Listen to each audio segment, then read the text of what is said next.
News, सच जरूरी है। नमस्कार दर्शकों, ये है एमएनएस न्यूज नेटवर्क और आप देख रहे हैं एमएनएस न्यूज टीवी और मैं हूं आपके साथ प्राची।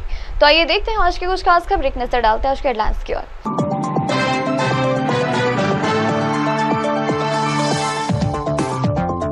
कश्मीर पर जहर उगलने वाले इकरार दिन यूएन में अब यूं होंगी चुप्पी। जंगल में हिजाबुल में साथ उतरे यमन हेतु। सीरिया में लिस्बन सीमा पर इजरायल हवाई हमले में 8 लोग हुए घायल।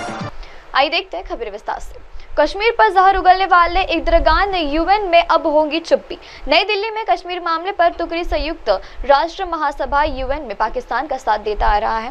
वह कश्मीर मामले पर पाकिस्तान के साथ एक अंतर्राष्ट्रीय मंच तुकरी हमेशा ही भारत के खिलाफ जहर उगलता रहा है, लेकिन 2019 के बाद पहली बार तुकरी ने कश्मीर पर चुप्पी साधी। दरअसल वह BRICS समूह का सदस्य बना और इस पर भारत का समूह पहले से ही सदस्य था। ऐसे में BRS में एंट्री ली गई भारत का साथ उसने चाहिए था। आइए बढ़ते अगली खबर की ओर। जंग में हिजाबुल्लाह में साथ उतरे यमन के हुतियाई।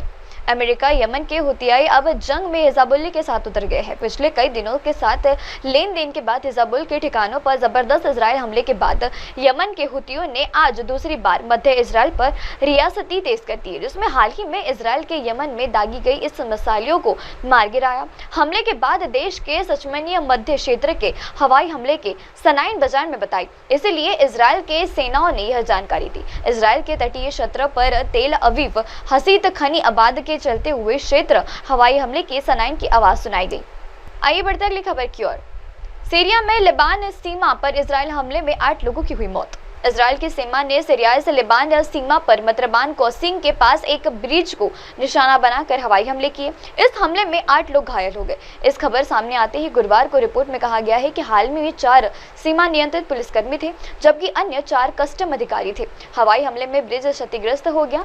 समाचार एजेंसी शदाउन की रिपोर्ट के अनुसार सोमवार को लिबान में इजरायल की ओर से सैन्य अभियान बढ़ाने जाने के बाद से यह हवाई हमले किए गए। अब आप हमारे न्यूज चैनल को अपने मोबाइल ऐप पर भी देख सकते हैं। मोबाइल ऐप पर देखने के लिए प्ले स्टोर से MNS news TV app download करें। इंस्टा, हाइक, ट्विटर, कुक और फेसबुक जैसे कई सोशल मीडिया प्लेटफॉर्म पर हमारा चैनल उपलब्ध है। आप इसे यूट्यूब पर भी देख सकते हैं, आप इसे यूट्यूब लाइव भी देख सकते हैं। अब वक्त तो शायद दर्शकों ब्रेक का। ब्रेक लौटने के बाद देखिएगा देश और दुनिया की तमाम बड़ी खबरें। बने रहिए एमएनएस न्यूज टीवी पर। नमस्कार।